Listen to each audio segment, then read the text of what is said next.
Welcome, everybody, to the American Hypnosis Association, How to Move Forward After Domestic Violence Using Hypnosis. My name is Natalia Dzyublo. I am a graduate of HMI College of Hypnotherapy. The reason I chose this topic is because I personally, myself, was in an abusive relationship for 3 years. There was violence and manipulation, and after I got out, I became a hypnotherapist. And instead of being a victim, I chose the gift of recovery, and I'm here to share with everyone who had an experience like that, and everyone who works with people who had an experience like that, on how to reemerge even stronger, reimmerse yourself into a new relationship, and move on to a joyous and joyful life.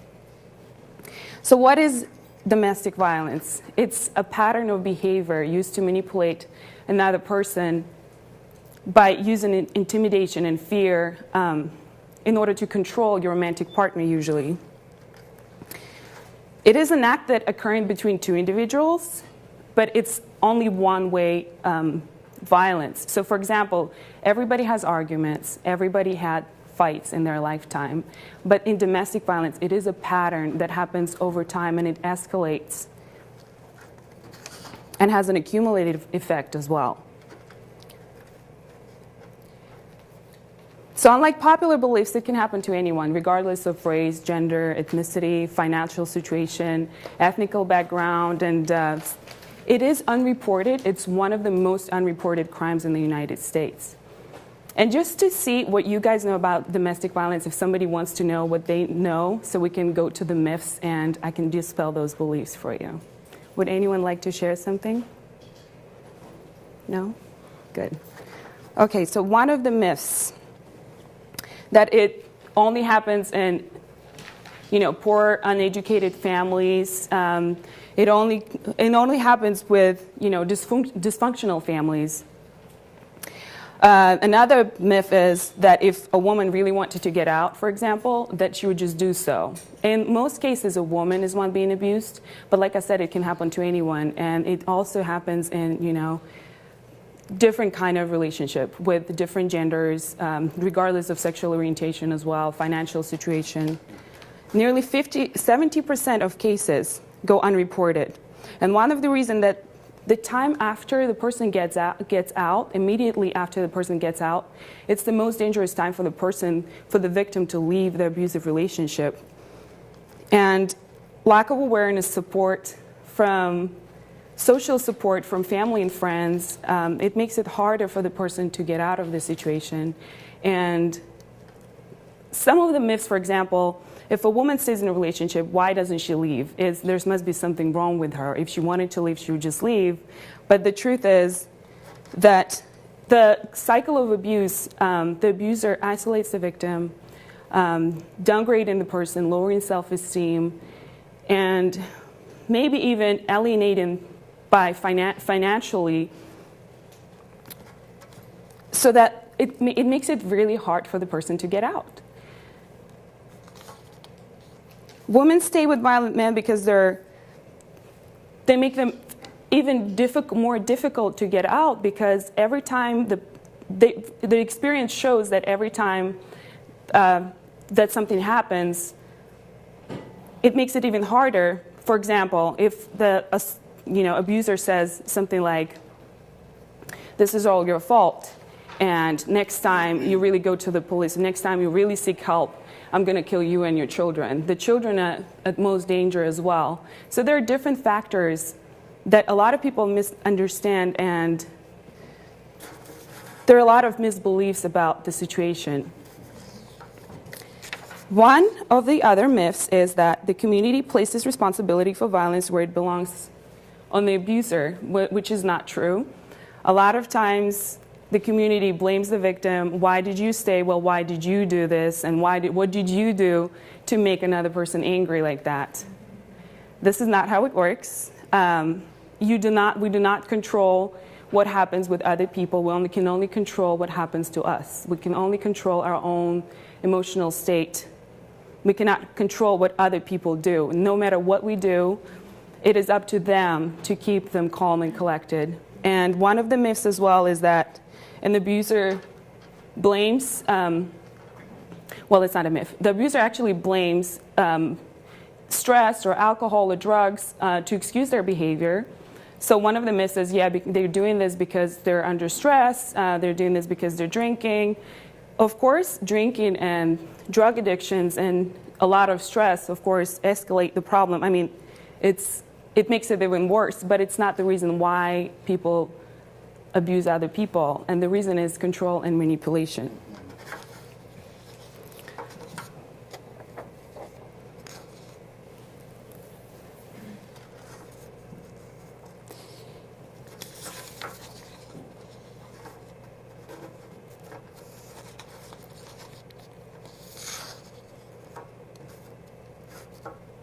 So why staying? Why staying in the relationship? Like I said, it's hard to get out. It makes it almost impossible because it escalates every time. And the cycle of violence, some of the popular things that people think about is, oh, he may change, the person may change because it's a cycle. It's not always like that. It happens as a cycle. So before violence happens, the relationship starts very wonderfully, and you think, oh, you have met the right person, and they do everything to make you happy. Then there is a grooming period, and it's called isolation by design. So they start to control what you wear, they start to control your friends, and they break boundaries each and every time until it becomes okay. So for example, today I'm going to tell you that you're not going to wear this because you look fat, or they use different excuses to isolate you from the world so you cannot get help, so they can control you and manipulate you. And it happens each and every time. It happens even more intense. And then after the grooming period, when something happens and the person cannot control the other person, the violence happens. Then it becomes more often. And it's not until probably 9th or 10th time until the victim says, okay, wait a minute, this is really intense. Because at first it's just, oh, it's just a scratch, or it's just, you know, it's just a push. And, oh, I did this to myself, or I got him jealous, or something like that. Then after the violent event, there's a remorse period. So the person is sorry. They do everything to please you.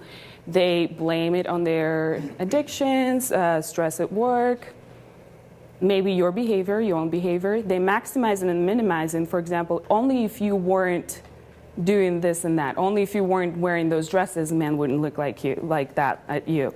Only if you weren't going to your job, maybe I would act something differently. But they do this to isolate you from the help so that they can control you. For example, they can even prevent you from acquiring some job skills or education because they don't want you to stay strong on your own. They lower your self-esteem by downgrading the person. They will tell you that you're not looking good, that you're not young enough to do the job, or not pretty enough. Then after the remorse period, there happens the honeymoon period when everything is beautiful, everything goes back to the way it was in the beginning. And that is another reason why a lot of people stay, because when we come in from a loving heart, forgiveness, it doesn't just come from just staying with the person and just forgetting about what happens. Forgiveness doesn't have to be forgetful. So you don't have to forget the pattern and behavior in order to forgive the person. You can forgive and leave at the same time. But what happens with a lot of people when they say unconditional love, they take it in as whatever happens, happens with us together. And it makes it hard for a person to leave the situation. Now let's talk about fight and flight and why the person becomes so submissive to the other person. When we're in a relationship, we become very suggestible to each other, right? We learn that in our 301, 101. If you guys are students or hypnotherapists, you know that. When fight and flight happens, in arguments, and especially if there's physical violence, one person dominates another, overpowering another person. So by saying all those things, and you're not good enough, you're never going to be good at this job, the person starts to actually believe that, and the subconscious mind takes it in as it is, and things starts happening that way, and the person starts to believe that there's no other way for them to live joyful life, that it is going to be this way, and there's no way for it to change. So in fight or flight, we get into that hypnotic state, and it's a form of hypnosis, but it's a form of a negative hypnosis. So we as hypnotherapists can keep that in mind, and we can help that person to change their subconscious mind by knowing those things in fight and flight, and explaining to the victim, your client that comes in, and we can talk to them and explain the fight and flight and the theory of mind and tell them how it works and why it works. Okay. Now, catching the thinking errors is very important. So when your clients come in, you want to ask them open questions. Like, okay, so what do you think is happening when violence happens? So what do you think? And they could say something like, oh, if only I wasn't doing such and such. That's a thinking error. So we have to catch those thinking errors and let the person see another perspective, not force them to see the other perspective. But you guys know how to talk to a client. In counseling and interviewing class, you're kind of aware of just asking open-ended questions, and building the rapport is very important. So you can ask them something like, what do you think would change if you act differently? And just by thinking about it, a person creates a different choice, and they create neural pathways. And you catch those thinking errors, and every time a person thinks, okay, maybe I wasn't good enough, maybe I did this to myself, you have to catch the thinking error and create and change neural pathways. So you can do this consciously as well with your client, not only in hypnosis, but helping them every time they have that thinking error, just catching that and helping them reframe that in a positive way. So getting out. Like I said, the most dangerous time is when a person decides to leave. That is when they're at the most danger of their lifetime. And if that happens, that client comes in and they're still in an abusive relationship, if there are still injuries, you will have to have a physician referral. You'll have to have a psychological referral from psychologists who specializes in domestic violence. And make sure you really educate the client on the cycle of abuse and why it happens and what may happen if they go back, without forcing them to make a decision on their own. They will have to plan like for a fire, have all the credit cards, IDs, everything somewhere in the safe place, call the domestic violence hotline, and work with someone who has an experience like that. It's a teamwork. Because by telling the person to get out of the situation, you may cause something that you don't want to be regretful about. I know our clients are not our family and friends, but we have to be very mindful of that. And by helping them getting out of the situation, by getting out safely, by providing them information and giving them hope that there is help available, call the domestic violence hotline, make sure that you're safe, educating them on the cycle of violence, that it can happen again and it can escalate. So one of the psychological effects after the person gets out is the post-traumatic stress symptoms, inability to cope, shame or blame, low self-esteem, panic attacks or anxiety symptoms. We can work on that in hypnotherapy with psychological referral, because we want to work as a team. Now let's define what moving forward is. Moving forward is meaning taking the past experience and transforming pain into wisdom so that the person can reemerge even stronger and see the knowledge and wisdom in the situation. Now, building rapport. We have to come from a place of no shame, blame, and criticism. there are a lot of misconceptions about the subject, and we have to be mindful of, just bringing our own stuff into the room. And your client had plenty of that, so we have to come from a place with no shame, blame, and criticism, and just step away and really listen to our client and build rapport that way. Your client may, if there's still physical injuries and the trauma is still, it was just recent, your client may have kind of a dissociation from their body, so the physical, the arm raising may not work as well. You have to be very mindful and careful of touching the person, because with any kind of sexual or physical abuse, the way the body reacts, you have to be very careful and see how your client responds to all the arm raising, and you may just prefer to just snap your fingers instead and not to touch the person.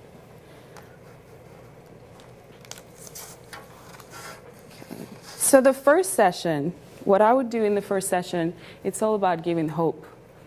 Because their subconscious mind already had that program that there is no hope available, this is going to be what it is, the abuser will make them believe that there's no way to escape out of it, and they believe so based on past experiences.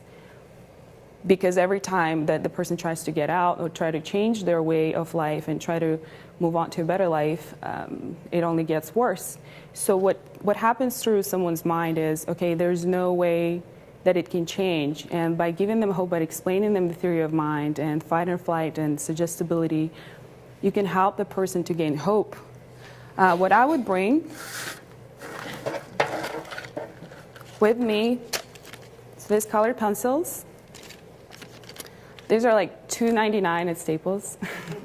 You can get them anywhere.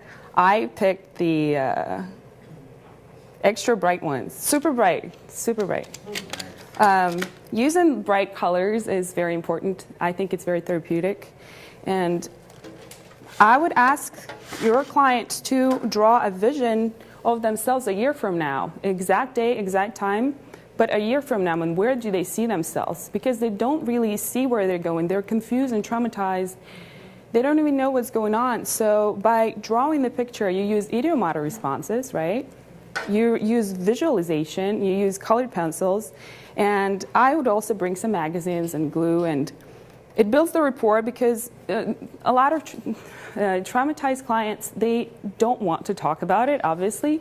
So by building rapport, you create that space for them to actually, without forcing them to speak, without having that awkward moment, you create that space for them to feel comfortable by doing what they're, by engaging in something else other than, okay, now we have to talk about it. I bring magazines as well, and this is something, this is not from a client, I would never do this.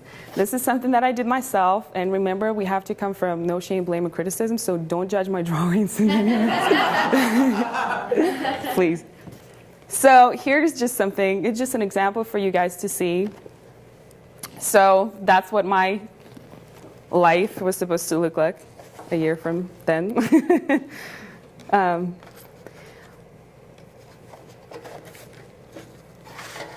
So I would do something like that with, and then you look at the vision board and you see what colors they're using as well. You, by the way a person reacts, it gives you more information. The more information, the better hypnotherapy, the better your session is, the better results.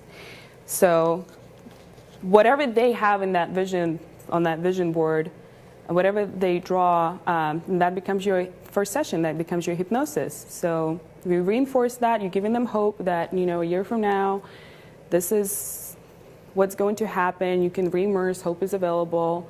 You're providing the space for them. In the second session, Natalia, in the first session, do you work with the client to help eliminate self-blame as well? In the first session, do I work with the clients to help eliminate blame? And the first session is all about building rapport and hope at first. In the second session, we would work on something like block not to go back, because that's the most important. The first session about giving hope, telling the person that help is available, that I'm here for you, using feel, felt, and found, for example. And you can write it down, feel, felt, found. I understand how you feel. All people that had an experience like that have felt that way, and yet they have found and then desired state, desired outcome, and yet they have found a peace of mind, yet they have found a new relationship, yes, they have found happiness. By using that, you create that hope as well. By creating that space for the person that you're there and you understand how they feel, they're not alone because they had plenty of that. By isolating from friends and family, by being judged by society and being blamed for what happened to them, you already changing their belief system just by talking about it and just by explaining the theory of mind first. In the second session, I would do something like a block not to go back. Because subconscious mind is very powerful, right? It's 88%. So we know 12%, 88. And if it's 88, it's there, it's going to overpower that 12%. So some kind of a block not to go back, and interventional interviewing.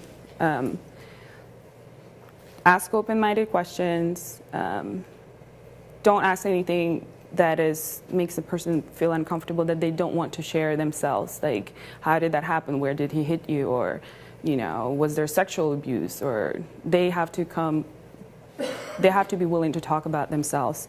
And if they're not, that's okay. So by asking questions like, after educating them, so second session, I would educate them on a cycle of violence as well, once again. Really go into it and explain that it is a pattern of behavior. So after the grooming period, there comes a violent event, and then after the violent event, there comes a remorse event, and then after remorse, there comes a honeymoon period. So understanding that it's a cycle, then we ask, after we make sure that the person understands that it is a cycle and a pattern behavior, and it's going to accumulate in each and every time, we ask them something like, so now that you have that knowledge and information, what do you think is going to happen? Instead of, oh, you have to leave this person because he's going to kill you.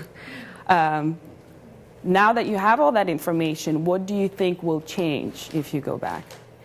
Now that you have that information, how do you choose to react? Then,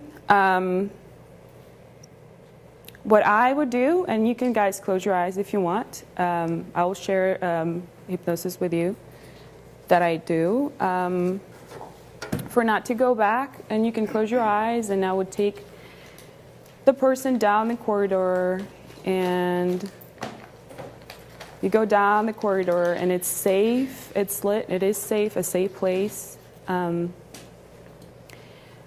With 20 and count down from 20 down to 0, take them even deeper, and then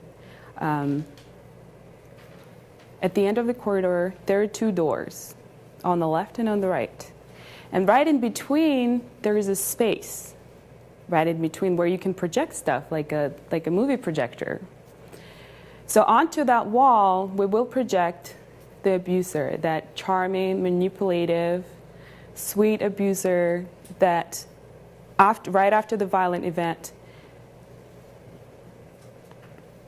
And that person doesn't change, that picture doesn't change. So then we open the first door on the left, and we go through that door, and remembering that the person doesn't change onto that wall that in that movie screen. We go in the first door, and we say that the client sees herself as the person that she used to be, like the way she used to react. So we ask her to look at her face when the violent event is happening. She looks at her face, her jaw, her neck, her shoulders, her arms, her chest, what her stomach looked like, what her legs look like. So we get a picture, a 3D picture, and we have a perspective of what is happening, just like we're watching from a side. So it's not very personal. You don't go back to the traumatic event. Then we go out the door. We see what everything happens. The violent event happens. We go out the door. We looked at that projector again, that movie on that wall, then between that space in between those doors. and you see that abuser, again, he doesn't change, still charming, sweet, manipulative. And then we open the second door, and we go through that door, and then we see how would you choose to react this time when the violent event happens. And look at your head, look at your jaw, look at your neck, look at your shoulders, look at your arms, your chest, your stomach, your legs, your beautiful legs, and see yourself how you choose to react. And then we come out of that door. And we look at that screen again, and the person doesn't change. And then we ask the client, and then you can go through the door on your left or on your right, it's up to you. But whenever you make a decision, take a deep breath. And the person, of course, picks the door that, or not, the subconscious mind makes the decision for them because that one feels more powerful, it feels better, and you create new neural pathways that way by blocking the person to go back. So the person chooses the second door, chooses to leave the situation on their own without you saying something like, and now you have to leave, or taking them to a violent event that they had in the past. And that movie screen, it creates that safe space, just like in past life regression, when you guys, if you do past life regression, you come out of that, you look at it as a screen, right? Like you come out of your body, kind of, and observe from the outside. That's what it creates, that hypnosis for you and for your client. So the third session, that's when I would work on establishing healthy boundaries and really working on building self-esteem. And I would go to, like, do you guys have a favorite movie, like a love movie with a happy ending, not like Gone with the Wind or anything? Would anyone like to share a movie or something? No? A favorite movie? What's yours? Yeah. 27 Dresses. 27 Dresses. What was the name of the main character? Yeah. Okay. Anyone else? Do you have a favorite movie? No. A love story? No love stories? When Harry Which was- one? oh. Notebook. What was the character's name? He died. Right.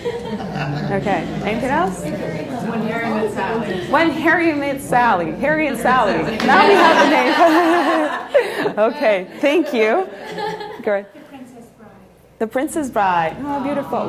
What was the main character's name? Names? No? Wesley. Wesley and Buttercup. Buttercup. Okay. Yeah. Wesley? Wesley. And Buttercup. Okay. You have to see Okay. So we pick a movie. If a person tells you something that is like Gone with the Wind or anything, that they're rape and physical violence, it gives you more information, but it's not what we're going to use in hypnosis, okay?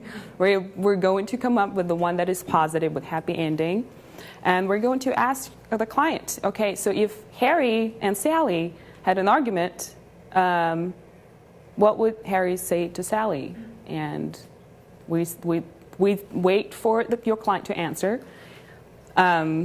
If they say something like, you know, that you're this and you're that and calling names, and we say, okay, good, but that's not what Harry would say to Sally, right, in the movie. So the person gets out of their own personal situation and looks at it from a different perspective. So then we would say something like, well, when two people argue, like Harry and Sally, if they would argue, Harry would say something like, well, what you did was really wrong. I don't think we can make a repair, but I'm willing to work on it and I'm willing to talk about it. So by taking a pause and deep breath, and then by using that movie of Buttercup and Wesley, Buttercup and Wesley. Okay, so we use the hypnosis. We take the person down, like I would do, like a garden, a sacred garden, right? So you go to a sacred garden. There is a beautiful path, like a magical garden, and you go down that path and you count the person down from 20 down to 0, take them even deeper, and then they walk up to the gate and they see their true soulmate behind the gate, and there's a lock on the gate. And to open that lock, if you're really ready to meet your true love and true soulmate, you have to open the lock by letting go all the fear and all the shame and all the blame and everything that happened to you in the past, by taking a deep breath. And if you're ready to do so, take a deep breath. And so you open that gate and you walk through that gate into that beautiful garden, and there are birds, and there's a sacred fountain, and it's safe and beautiful, and you can feel the breeze, and you can hear the sounds, and you can smell all the beautiful flowers around, and you put your hand on your soulmate's chest, and you feel how that energy, you feel his energy, and he feels your energy, and whenever he doesn't see the best in himself, you see it in him, and whenever you don't see the best in yourself, he sees it in you, because he's your true soulmate, true love. And then you walk through that garden, and as you get to know each other, you realize that there are differences, and everybody's different. And even though you're soulmates, you may have some kind of misunderstanding. And your partner, just like Harry would say to Sally, I feel hurt, you made me mad, I don't think we can make a repair, but I'm willing to talk about it. And that becomes a new program in your client's subconscious mind. And that gives that client another perspective that they haven't seen before, that unknown that they haven't had before. And also it helps your client to re-immerse themselves into romantic relationships, because they've been avoiding it for so long after the trauma. Either they get into another abusive relationship and it just accumulates over the time with all the post-traumatic symptoms. It has an accumulative effect. So, or they totally isolate themselves by choosing the wrong partners or just short-term relationships. So you help the client to re-immerse themselves into romantic love and create a new neural pathways for different reactions. So they get used to it. It becomes a known in their system, in their subconscious mind, that this is the way a person, because two people love each other, they argue and they fight, but they don't have to hurt each other. And that becomes a hypnosis in third session. So with psychological referral, if we have the psychological referral and with client's permission only, what we can also do is we can revisit the trauma and we can vent it out using circle therapy in a cataleptic state. So you would revisit the trauma and, the finger thing, or however you like to do your circle therapy. You venting out, and venting out until the person feels more assertive and confident to leave and not to feel a certain way about the situation, not to go into that shame, blame, and criticism mode.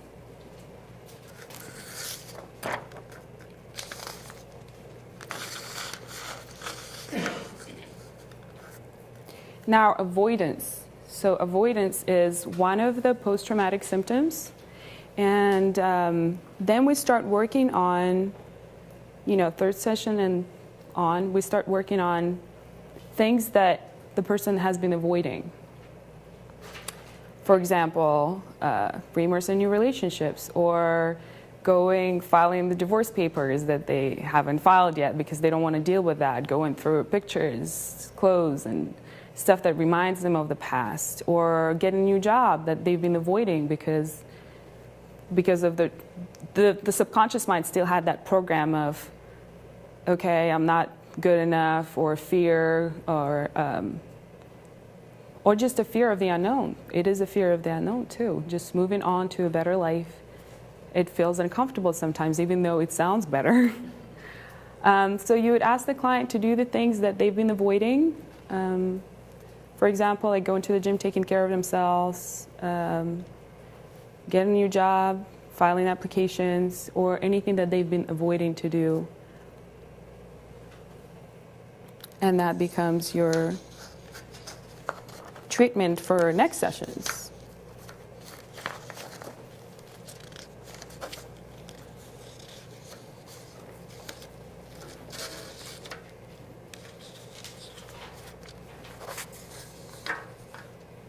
Now, to build self-esteem, what I would also do is one of the hypnosis techniques, going down the elevator. And in an abusive relationship, what happens is name calling a lot. So what we would do, I would count the person down, but then count them up by calling their name backwards, so that when you call their name, they're blocking the person from being hypersuggestible as well. So you go down the elevator and you feel, then I would do, that was like third session and fourth and fifth session. Building self-esteem. Maybe if a person wants to lose weight or they haven't been taking care of themselves, you want to go down the elevator, seeing yourself beautiful again, seeing yourself at your ideal weight. And also one of the things that I wanted to bring up, sometimes clients would come to you for smoking cessation or losing weight. And because 1 out of 4 women in their lifetime would get sexually or physically abused by their partner, and it is one of the most unreported crimes, just statistically, you will probably have, any of you will probably have the clients that had an experience like that at least once in your practice. So when the person comes in, they can come for smoking, but then it's something else, or they could come for losing weight, but the domestic violence occurred in the past, and they can't even link one and one together. But by having that knowledge and skills, you guys can help the person to move forward. And instead of taking that smoking away, or losing weight, and just really think about, okay, what is it that person really needs? And we all know that that you don't just take something away. Sometimes it can be a coping mechanism for dealing with those post-traumatic symptoms. So I take the person down the elevator, and as she sees herself, go really deep, as she sees herself confident and beautiful again, at ideal weight, and look at your abs, look at your legs, and we're all like our legs, women, right? Breathe in the word trusting yourself into your legs, right? You like your legs. I like my legs too. Breathe in the word trust in your legs, in your soles of your feet, your beautiful legs, your body, your hips, your shoulders, your stomach. The stomach, where all breathe in the word trust in your stomach. That's where all the emotions are. And go down the elevator to a library. And once you open the elevator, the doors are open, and you go even deeper, and there's a library, and you go up to, a book. And then that book is the book of your life, and you go to that book, and then there are different chapters, but you're only like somewhere in the middle, because there's a lot that is going to happen in the future. There is a happy ending. So you go to that book, and you take out some pages, and you write down your own ending. And you go to the last page, or to the page to like a couple of chapters before that, because you don't want to end it. It's your life book. And you start writing, and you start creating new neural pathways by visualizing, by writing it down, in that library. So what's going to happen next, and giving them the sense of confidence, security. And then once they can throw those papers, and there's a fireplace, and it's warm and nice and cozy and beautiful, and there's a mirror too, and all your makeup is on the table. If you're a female. For some males too, sometimes. Hey, makeup is good. So then we close the book. We put it away as you're creating your own life now, as you're co-creator of you co-write your own story. You can choose a happy ending, and we're going to put that book back on the shelf. And then we're going to get out of the room, out of the library, and you can even chat with the librarian, and just like, oh, how beautiful the weather was, and you can close the door. And there's a big lock on the door. and you can lock that door behind you, and you can even feel like someone is knocking on the door trying to get in, and very violently too, trying to get in. But there's no way, because the lock on the door is so safe and so strong that you lock your subconscious mind, your library, your life library, where the book of your life is, your life story. So you lock it, and you block it from any negativity, any thoughts, ruminated thoughts about the past, anything that prevents you from moving forward. So you lock the subconscious mind, your subconscious mind library, and then you take them out of hypnosis. And that's one of the techniques I use as well. Because hypersuggestibility, after post-traumatic, after any kind of drama, the person becomes hypersuggestible. The victim doesn't really know what to believe anymore, because they're so open, and once some kind of help becomes available, they hold on to this, and then they hold on to that. It's very important to have a clear mind and still trust yourself and know what's good for you, even though you don't know what's good for you anymore. Hope that makes sense.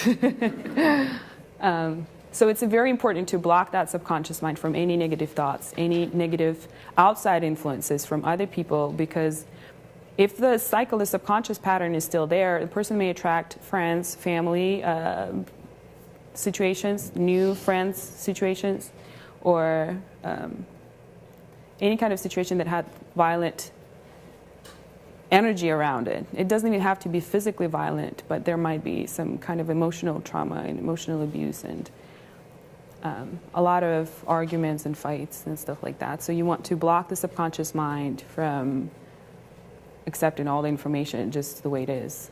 And that's how you also build self-esteem, for just blocking and trusting your own self and your own intuition, because the person starts believing anything else.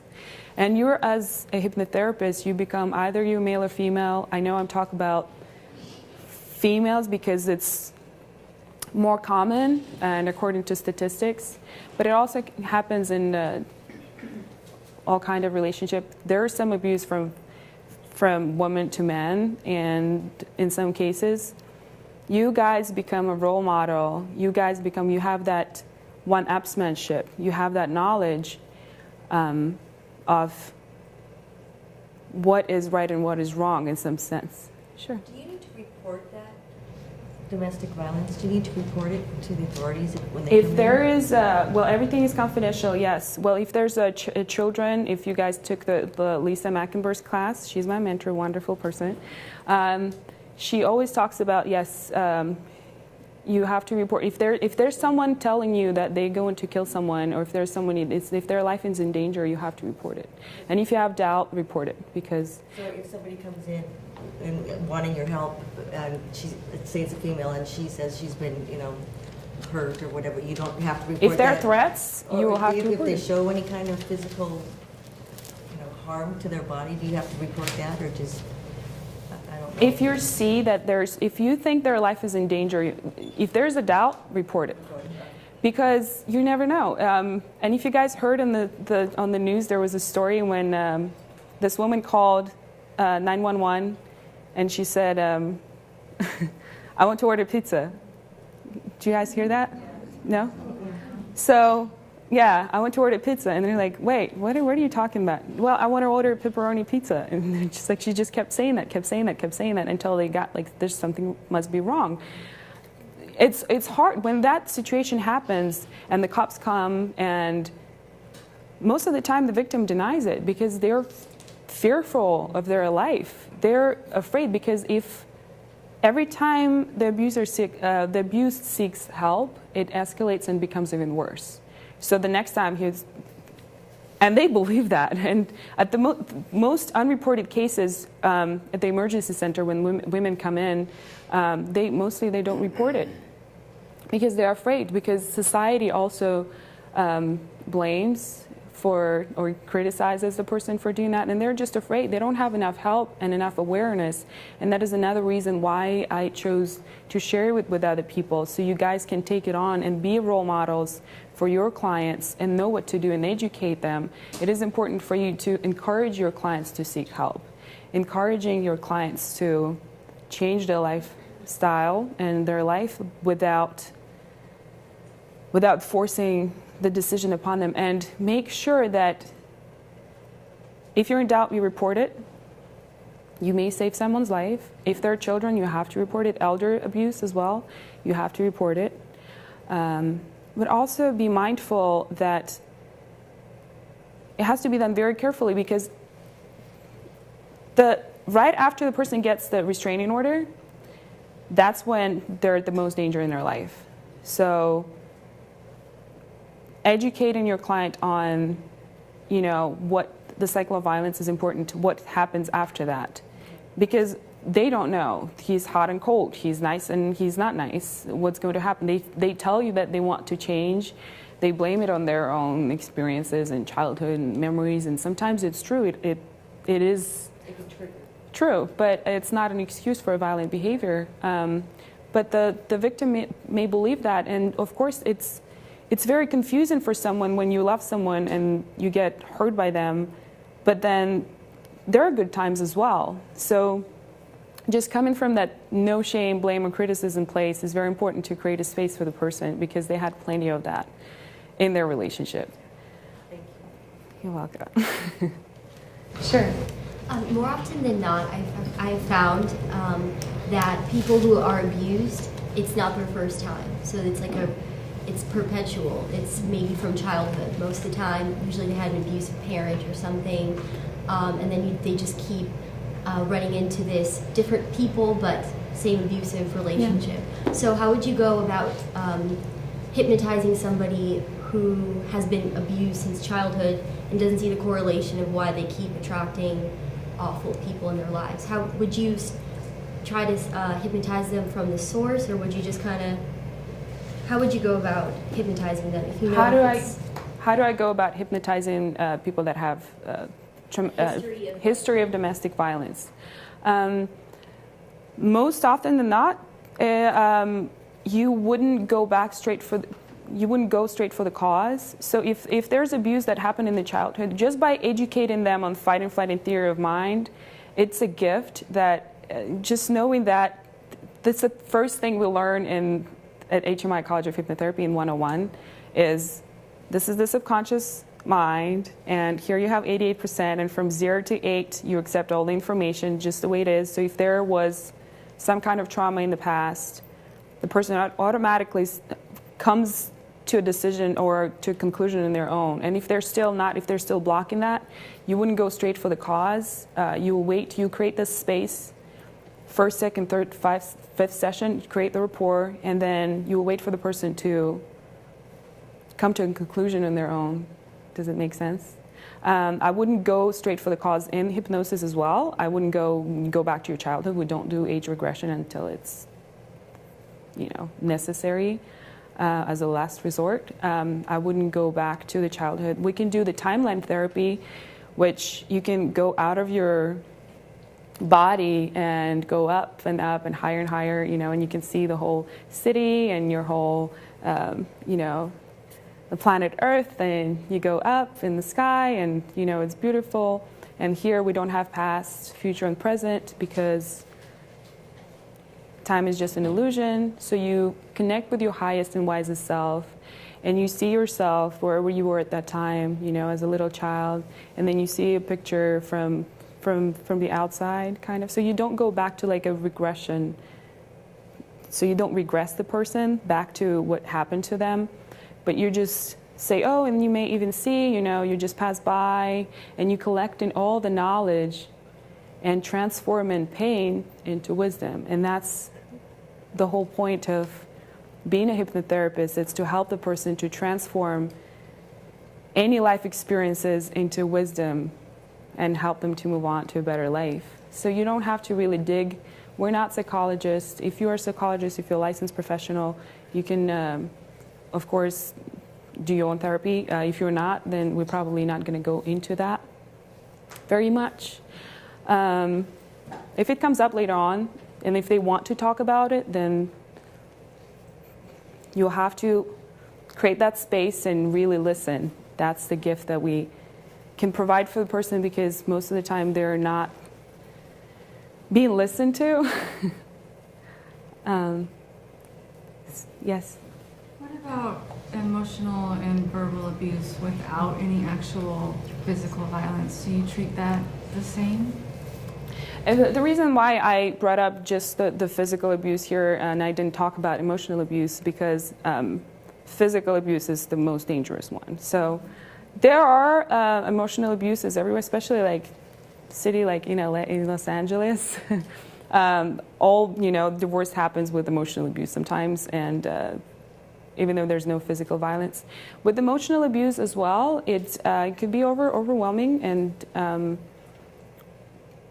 you can use all the techniques that I gave you and apply it to emotional abuse as well.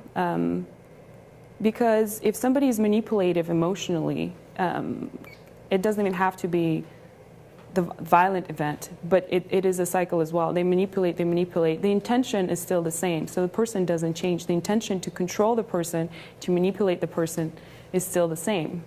So you can still do the same things, and by building person's self-esteem and blocking their subconscious mind from being suggestible to the other person, and being mindful as well, because emotional abuse is a part of it. It's how physical violence escalates. It starts with the emotional abuse and isolation from your friends and family. By sometimes they would say like, oh, your friends are this and that, or your friends putting your friends against you, and then you end up not having support, the social support and social environment. So yes, I would say you can use those techniques as well. Okay, sure. I may have misheard you, but I thought you said that when you're building self-esteem, you take the person down the elevator. Yes. And then you call their name backwards, and then you Yes. deviate it. Can you elaborate if that was right? Okay, so yes, I take the person down the elevator. The building self-esteem is a part of the hypnosis that I gave you for another session. But it wasn't the main point of calling the person's name backwards. You call the person's name backwards to get them out of, because we count up when the person gets out of the of hypnosis. So you don't want to count them up. You don't want to count them down either. You want to create an anchor of some sort for blocking the person's suggestibility from going into that hyper suggestible state.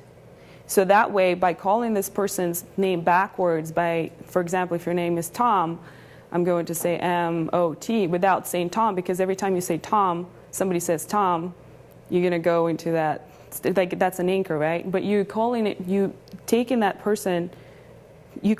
name backwards, taking them even deeper without saying their name, so they don't go deeper into hypnosis. Does it make sense? Does that answer your questions? It is, but also it is a deepening effect, and it's also the blocking from being hypersuggestible. Okay. All right, we have a few more minutes. Do you guys have any more questions? Sure. How many sessions does it usually take to get somebody back on their feet and confident? How many sessions does it usually take to get someone back on their feet? There are programs for quit smoking in 1 day. There are programs for losing weight in 2 months. Changing lifestyle it takes slow incremental change. It's the homeostasis that brings us back to where we were. If a person feels, just like with anything, when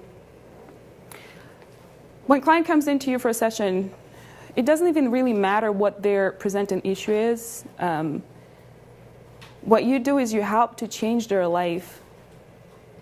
Even though they come for smoking cessation sometimes, you also help them build up their, whatever it is that they're lacking in life.